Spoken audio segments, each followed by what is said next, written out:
Namo tassa bhagavato arahato samma sambuddhassa. Namo tassa bhagavato arahato samma sambuddhassa. Okay, good morning, everyone.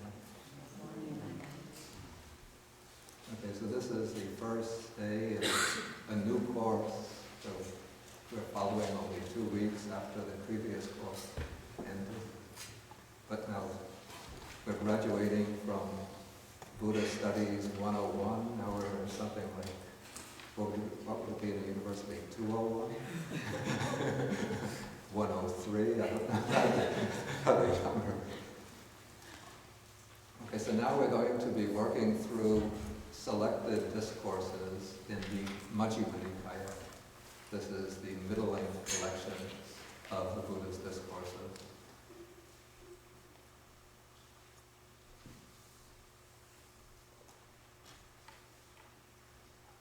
And one thing I should say about, I had prepared a schedule which I think might have been sent to those who had registered for the course, and it's up on the BAO's website. But I realized that I was too idealistic in formulating that schedule. I formulated it with the idea that I would just spend one class per sutta, or that this one sutta would be covered in one class. But that's not my way of teaching. I don't try to rush through a sutta, but I like to explain in detail. So I'm sure that by class number 2, the schedule is going to be thrown off. And it's going to go probably at a much more leisurely and stately pace than the schedule will indicate. So don't take the schedule seriously, but just try to keep track of what sutta we're covering each week based on what we end on the previous week. Okay, so we'll be using as the basis for study the Majjhima Nikaya. And there's a reason why I always like to begin with the Majjhima Nikaya. As you may know from the previous class, there are 4 Nikayas, which are the foundational texts of early Buddhism. These are the Digha Nikaya,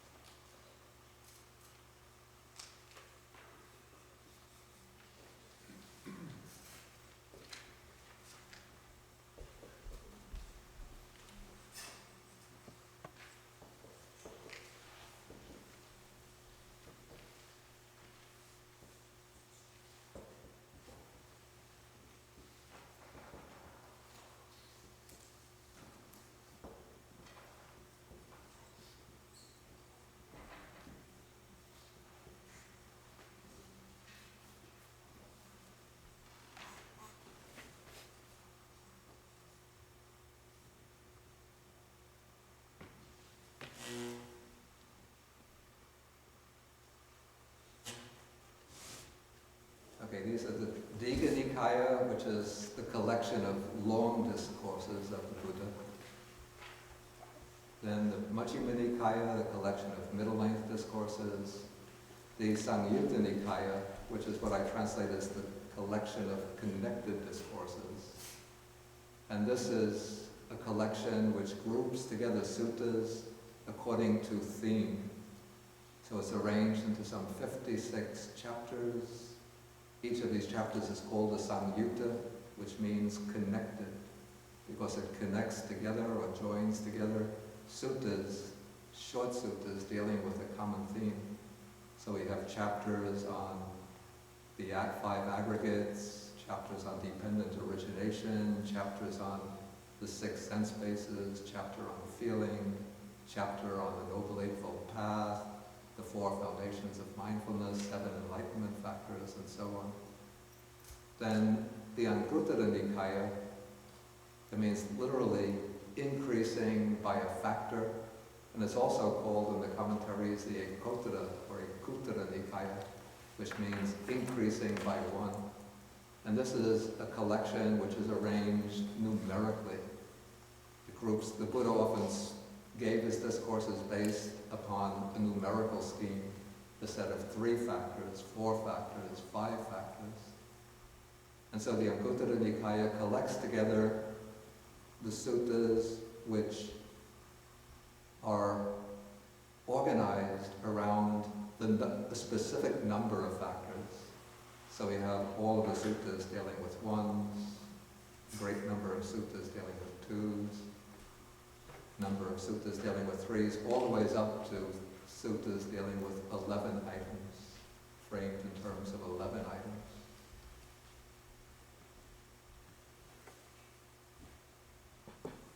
Now it seems to me that even though if we just judge by the names and modes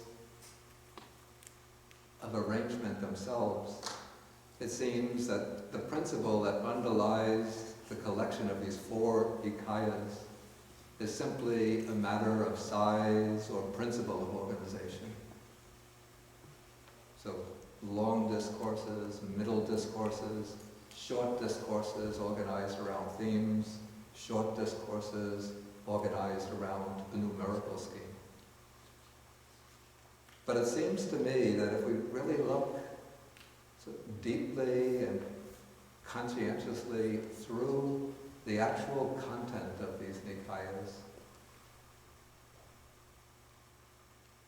we can see that as a general principle, there is some other purpose underlying this particular scheme of organization. And so the impression that I get is that the long discourses have largely what I would call a propagational function. We could even say a pedagogical function. That their purpose is to promote the Buddha's teaching within the context of the contemporary Indian social, cultural, and religious worlds in which Buddhism arose. They have an interview with the divers.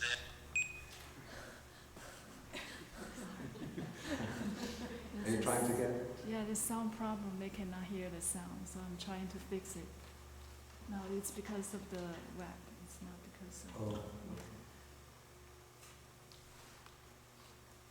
Sorry.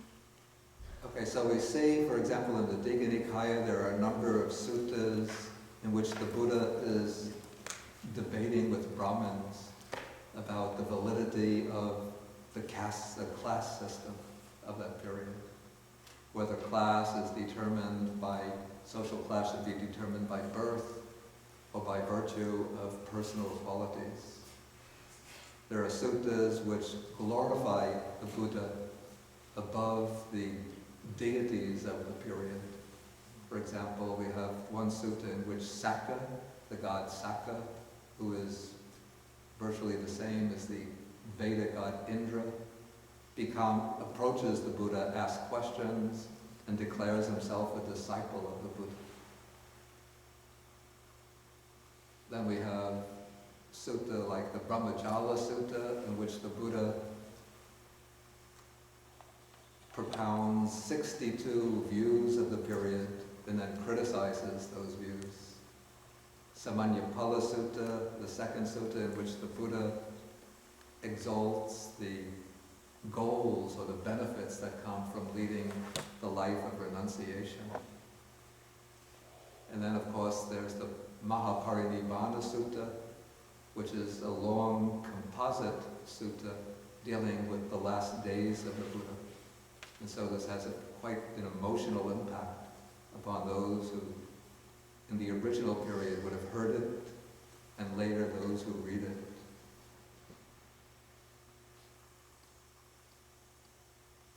In the Digha Nikaya, however, apart from the few suttas, like the Mahasatipatthana Sutta, Mahanidana Sutta, we don't find so many discourses dealing with what I would call the core teachings of early Buddhism. For this, the collection which best presents these types of teachings, in my opinion, is the Majjhima Nikaya. The Majjhima Nikaya has the double advantage of compressing what I would call the greatest variety of teachings into one collection. The greatest variety of fundamental collections. The greatest variety of fundamental teachings. It compresses into one collection. And it displays these teachings in a wide variety of different scenarios which can arouse the interest of the listener or the reader. And so there's a certain amount of narrative, dramatic content, and then also a wide variety of very fundamental, important, essential teachings, both in terms of doctrine and in terms of practice. And so it seems to me that whereas the Digha Nikaya was directed primarily outwardly to those living within the Indian society, those imbued with Indian culture,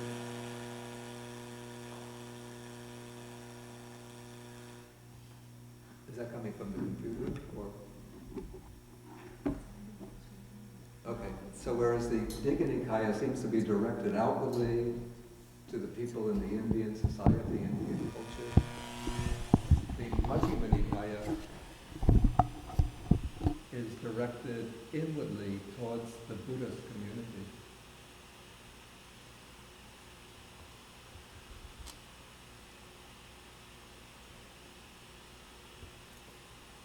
Is there some way to get rid of that sound?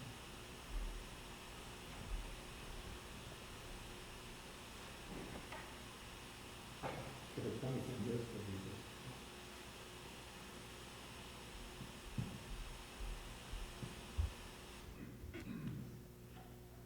We could use the other one.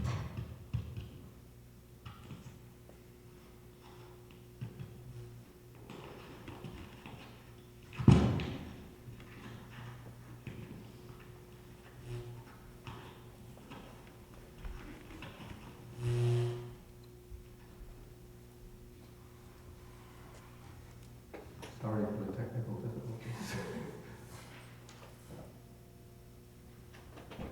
So the Majjhima Nikaya seems to be directed inwardly towards the Buddhist community. And the way I see it, that its primary purpose is to acquaint first newly ordained monks and perhaps newly converted, newly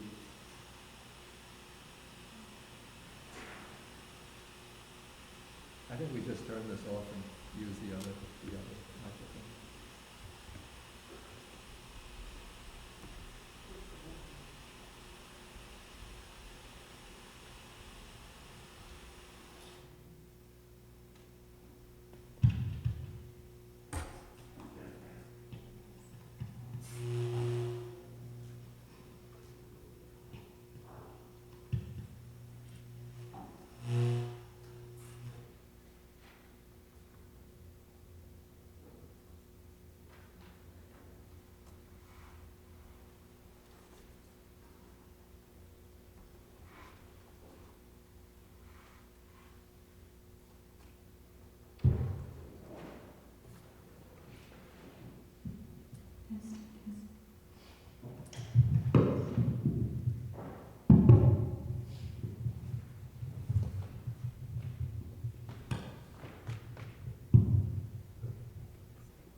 Okay, I'll hold it. Okay. Okay, so the Majjhima Nikaya, it seems to me, has the purpose of acquainting newly ordained monastics as well as lay people who have newly embraced the Buddha Dhamma with the fundamental teachings and practices of Buddhism. Then the Samyutta Nikaya seems to me to be intended primarily for specialists, those who become more specialized in the specific teachings of early Buddhism. So those who want to gain an extensive knowledge and understanding of these main themes on the five aggregates, dependent origination, sense bases, and so on. And also for those who are engaged in the practice of intensive insight meditation, because the discourses on the aggregates, sense bases, dependent arising, Four Noble Truths deal with the themes or material that is to be contemplated in order to gain insight.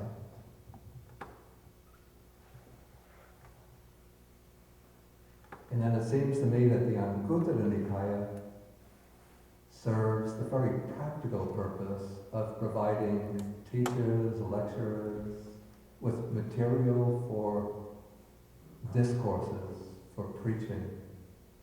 If any of you have ever given Dhamma lectures, you know how convenient it is to have a scheme, a numerical scheme, so that you might have 6 items, 7 items, 8 items.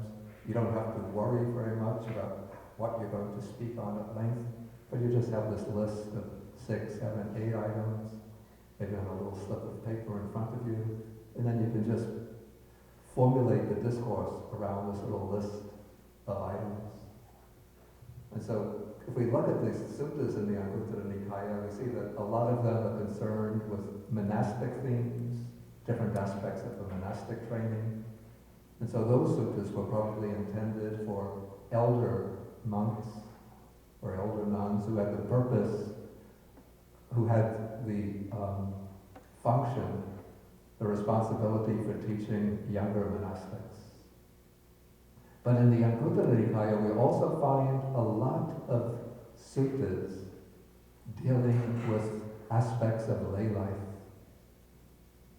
So it occurred to me that the Anguttara Nikaya would have also provided material for monks who were charged with giving discourses, with schemes and outlines to use when expounding the Dhamma to lay people, and showing how these principles of the Buddha's teaching could be applied to their day-to-day life. So we have discourses on right livelihood, discourses on the responsibility of children to their parents, parents to children, husbands and wives to one another, and so on.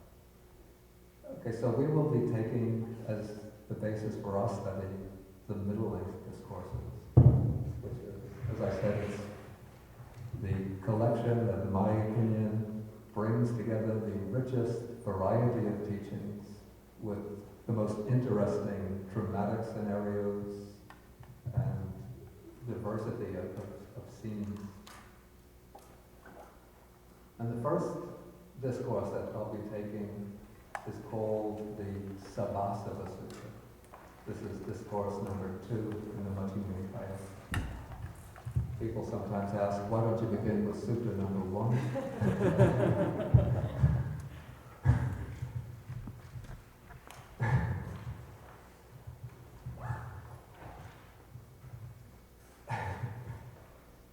Well, to give one example why I don't begin with discourse number 1, I have one student, her name is Kim, she lives in Colorado. She was always saying to me, I want to study Pali, I want to study Pali, I want to study Pali. So then she came to this area. She was staying at Chuang Monastery for a few days, and she asked to sit in on my Pali class on the Mula Sutta, the first sutta of the Majjhima Nikaya. She sat in on the class, and when we walked out of the class, she said, I think I don't really have to learn Pali. It's enough if I know the main doctrinal terms.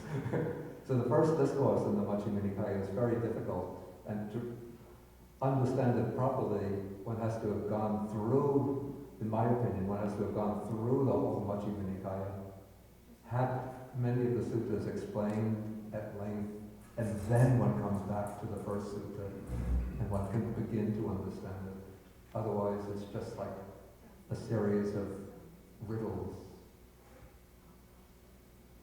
Okay, so we will begin with sutta number 2. This is called the Sabbasava Sutta, which is the sutta on all.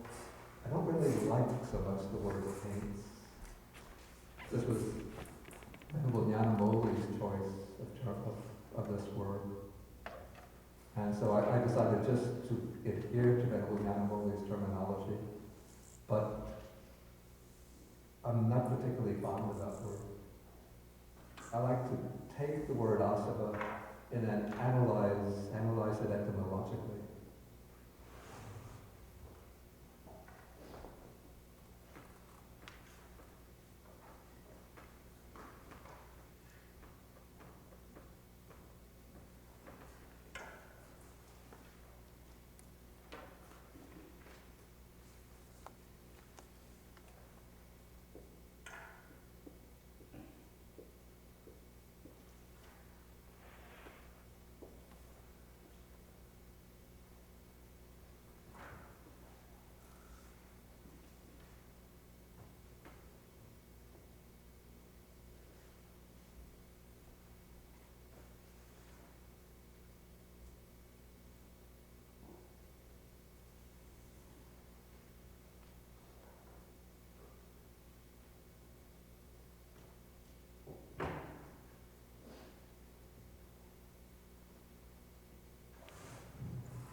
See, I'll try my hand on the Chinese character too.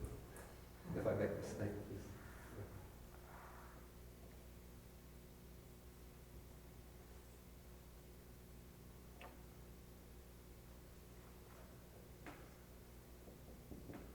Is that correct? Right? Okay.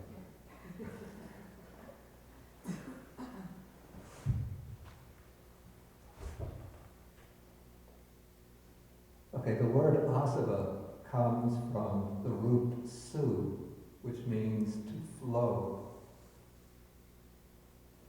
And then it has a prefix a, which usually indicates some direction. And there's difference of opinion what direction the a in asava is pointing to. Some say the a means out, and so they take asava to mean things that flow out. And so there was an old translation going back maybe to the 1930s, outflows.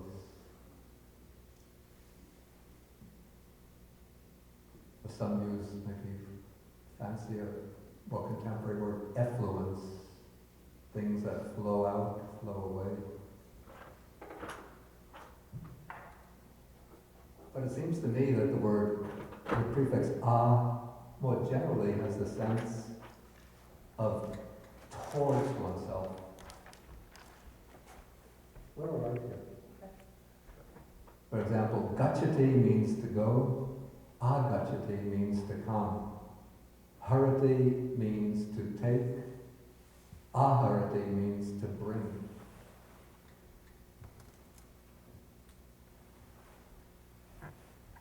So if we take a to mean in, then asava would mean things that flow in. We could say inflows or influxes.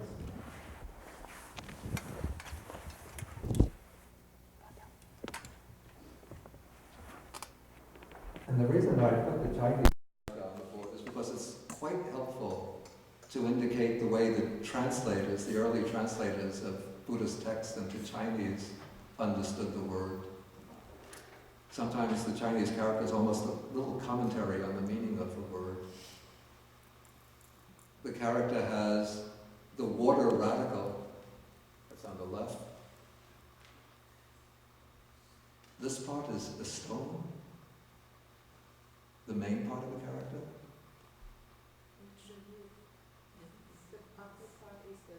A roof, that's even better. The roof. And then the part under the roof is the water, the rain, the character meaning rain. Right? Okay, so this suggests water leaking through a roof. It's a house. That's a house. Yeah, so it's part of the house, yeah. So water leaking into a house. So even it struck me that maybe a good rendering for asava would be leakages.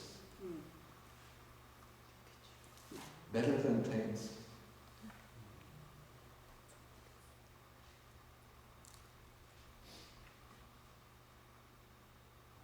But so as not to, so that I don't confuse people, I'll probably continue to use taints when I explain this.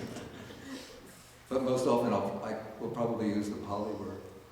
Okay, so this sutta begins when the Buddha is living in Jain's grove in Savatthi. He calls the attention of the monks, and then he speaks to them and he says, "Monks, I shall teach you a discourse on the restraint of all the taints. Listen and attend closely to what I shall say." Okay, the monks reply yes. Then the Buddha starts to speak.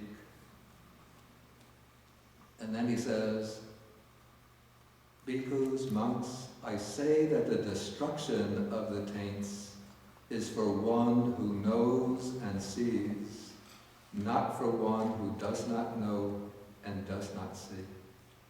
And now we should notice immediately that there's a contrast between paragraph 2 and paragraph 3. In paragraph 2, the Buddha says he's going to give a discourse on the restraint of all the taints. Here the word is sangha.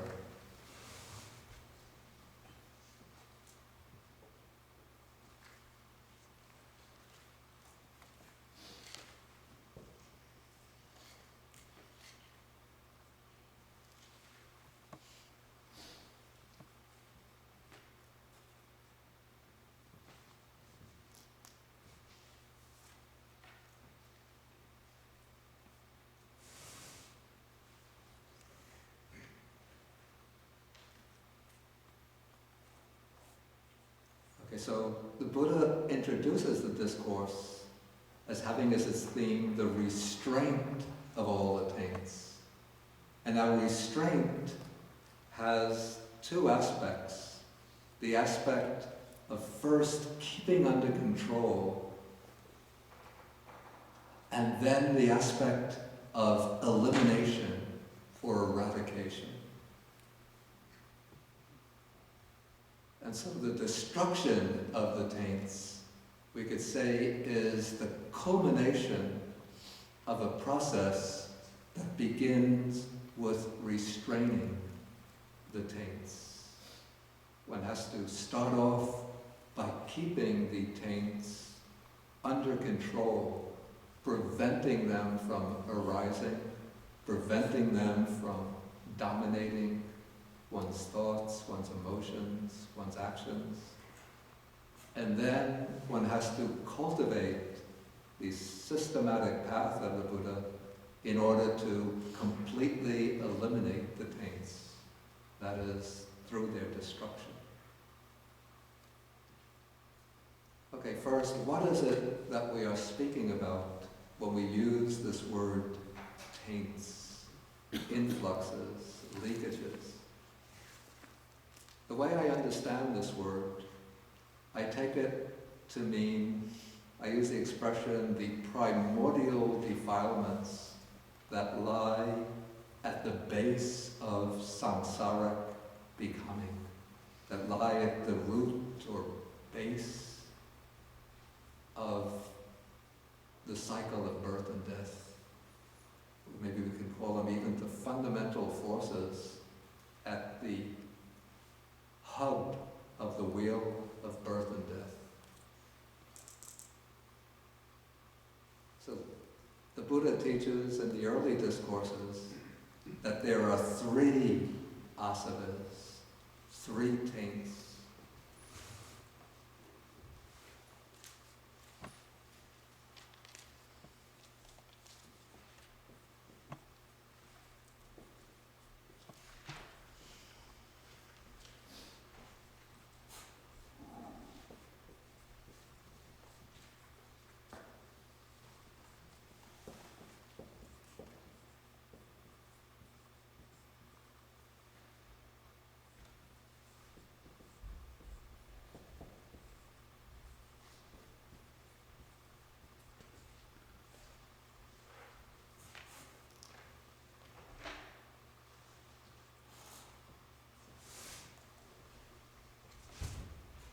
Okay, so these 3 taints are called in Pali Kamasava, Bhavasava, and Avijjasava.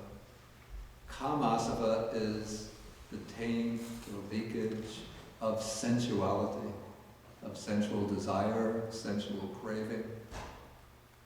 And this is identified as basically as the craving for sensual pleasures. Deeper and more fundamental than this is bhavasava. Literally it means the taint of existence, the taint of being. But what it actually points to is the taint of craving for existence, the craving for renewed existence.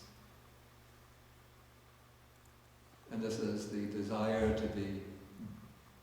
to go on existing as an individual being, and then this takes the form of the craving for eternal life, for personal immortality, or the craving to be reborn in a particular realm of existence in order to enjoy the happiness and bliss that supposedly are present within that realm. And then the 3rd asava is the taint or leakage of ignorance. And this means basically not understanding the real nature of things. Usually it's identified technically with not knowing, not seeing the 4 Noble Truths.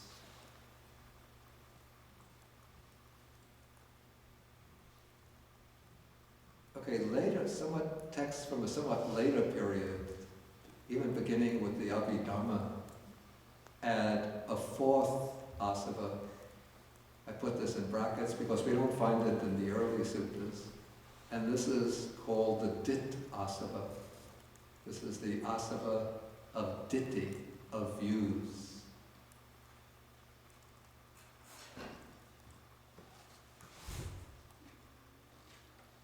And the way I would understand it, the dit asava are views which, when they are clung to, become a basis for sustaining the movement of the cycle of birth and death.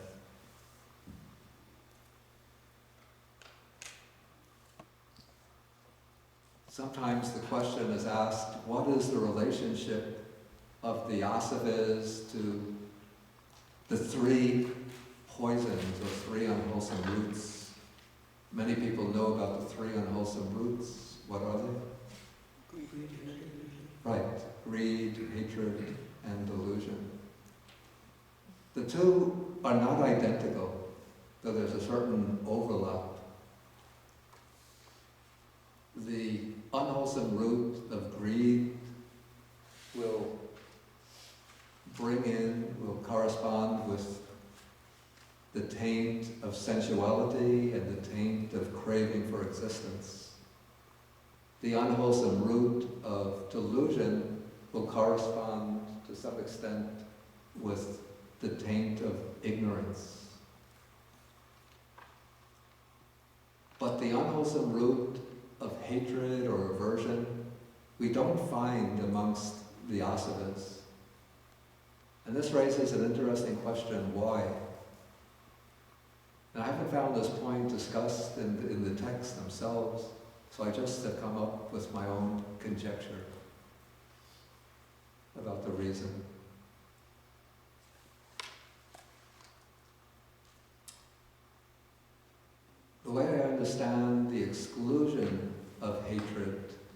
the asavas is because the asavas are intended to enumerate those factors that are responsible for driving the forward movement of samsara, the cycle of birth and death. Now, hatred, of course, is an unwholesome quality, and so to that extent, it sustains the movement of samsara. But it is not a factor that attaches one to the cycle of birth and death. Rather, it's a factor that motivates strong, unwholesome action. Unwholesome action that will bring miserable results in the future. But the movement of hatred is to turn away from or to destroy. Whereas those qualities called asavas, sensuality, the craving for existence, and ignorance, and even the wrong view, their direction, their tendency is to become attached, to tie one to bind one to something.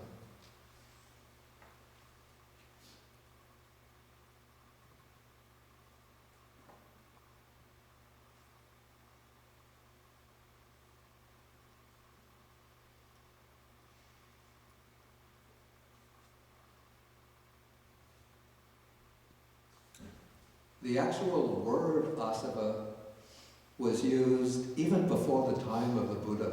It's not the word that the Buddha himself coined, but it was used among some of the other spiritual communities that preceded the rise of Buddhism. Particularly the Jains used the word asava, but with a somewhat different meaning than the word has in Buddhism. The Jains used it to mean the flowing in of karma. In their view, karma was a kind of material particle that entered into the soul whenever one performs unwholesome actions. And so this karma soils or taints the pure soul as a kind of dark material particle. The Buddha apparently took over the word asava in the sense of things that flow in, but he doesn't use it in relation to karma, but in relation to these basic defilements.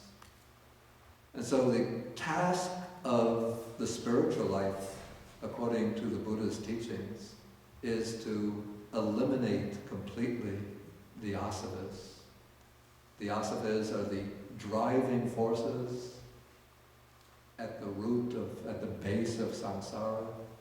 And so the task is to reach what is called the destruction of the asavas. That is asava kaya.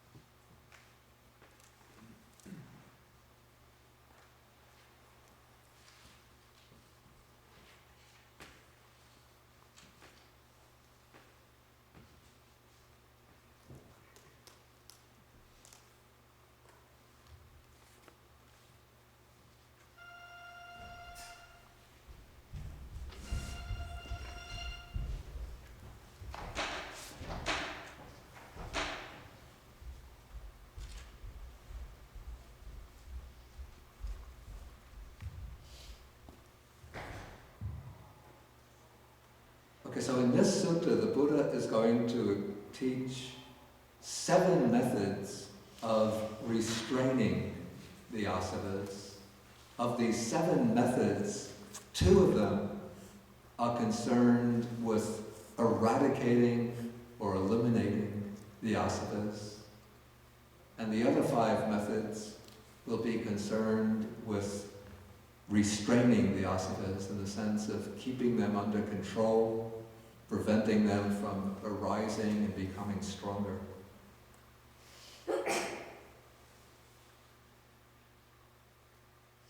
Okay, so let us now go back into the discourse in paragraph 3.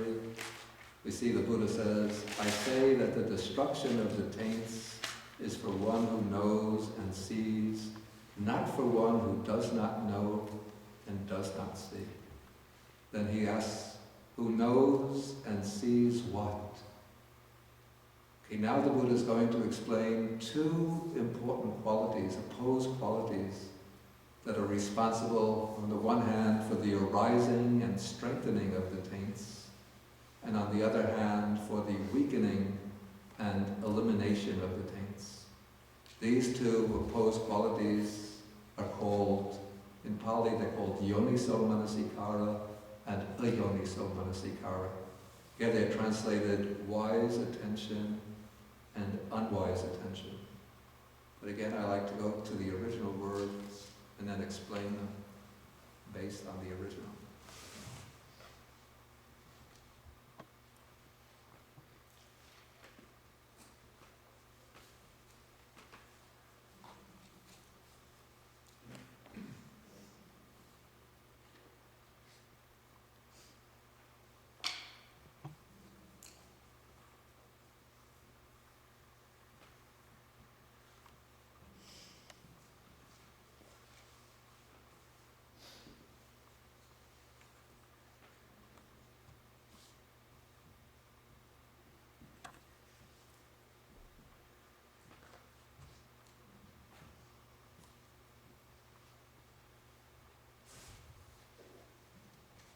What is called wise attention is yoniso manasikara.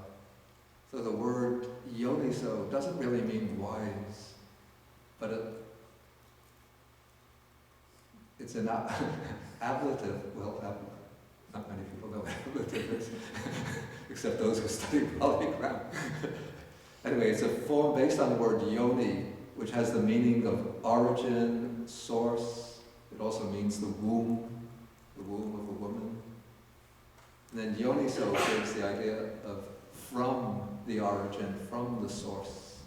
So the idea seems to be that one goes to the source, to the fundamental origins of things, and then explores a particular issue, a particular matter, thoroughly, carefully, methodically.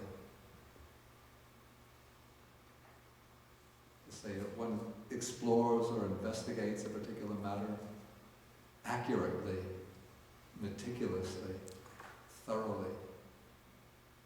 Then the opposite of that is ayoniso manasikara, which means that when one attends to something, one attends in a sloppy way, a careless way, a superficial way.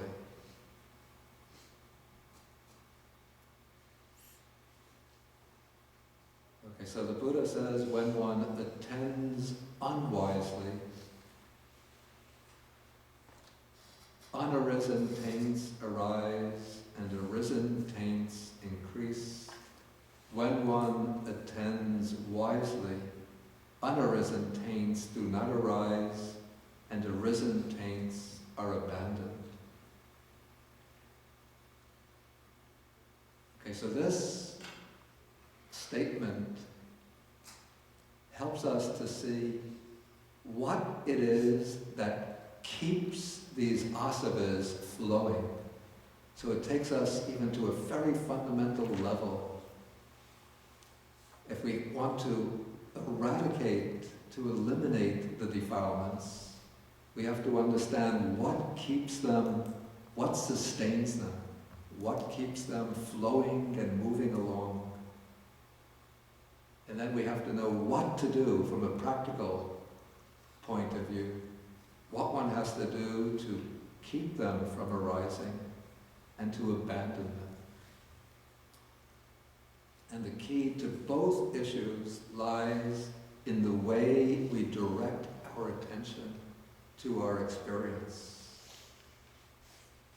So when we examine things, reflect, consider things in this superficial or careless way, that provides the condition, the opportunity for the taints to arise. It's what keeps ignorance flowing along. You know, in the formula of dependent origination, we trace the 12 links back to ignorance. Avijja paccaya sankhara. Depending on ignorance, the volitional activities arise. Dependent on volitional activities, consciousness, name and form, and so on. And so what keeps the ignorance intact is this habit or practice of attending carelessly,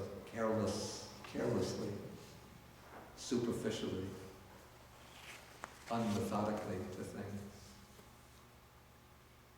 And since the whole process of liberation begins with the elimination of ignorance, then the question comes, how does one remove ignorance? Then the answer that this statement is suggesting is through wise attention, systematic, methodical attention.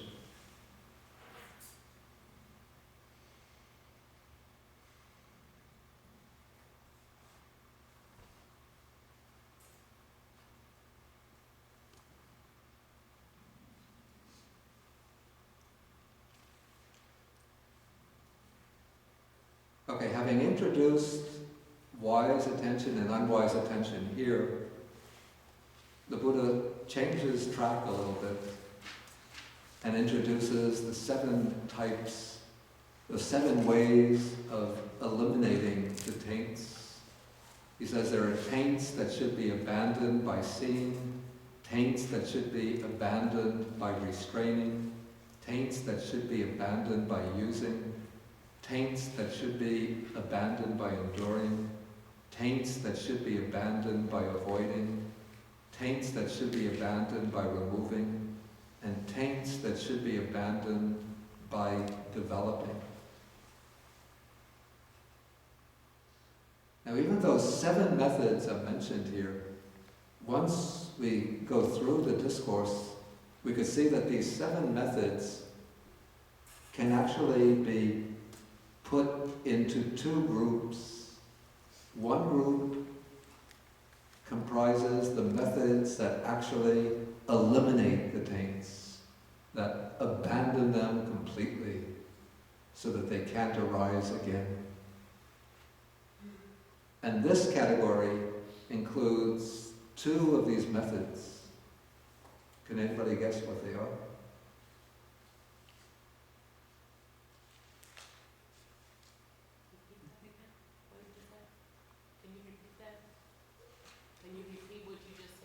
I said, of these 7 methods, 2 of the methods deal with the eradication, elimination of the taints. The other 5 are concerned with controlling or simply restraining the taints, preventing them from becoming stronger. 2 are concerned with the actual elimination of the taints. Well, removing and maybe developing. You got one right. Removing, maybe the word is a little deceptive there.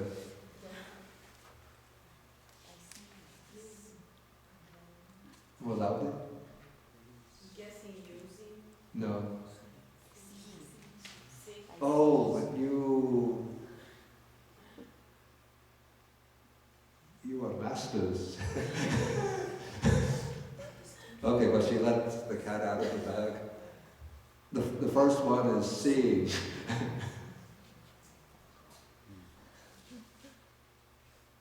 So seeing means seeing into the truth.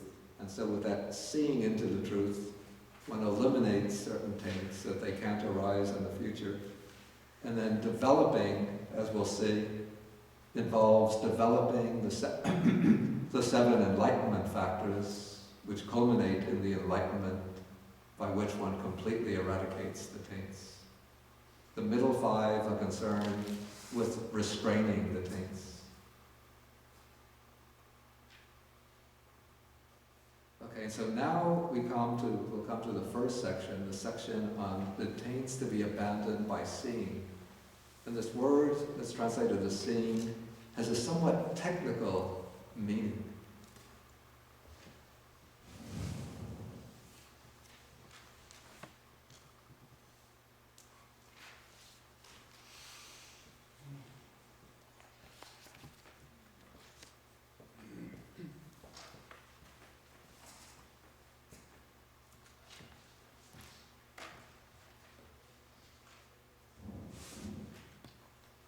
If I'm putting too many polywords on the board and you think I'm overloading you with foreign terms, please complain to me. I don't want anybody to get discouraged thinking, boy, this guy just speaks in a foreign language and we can't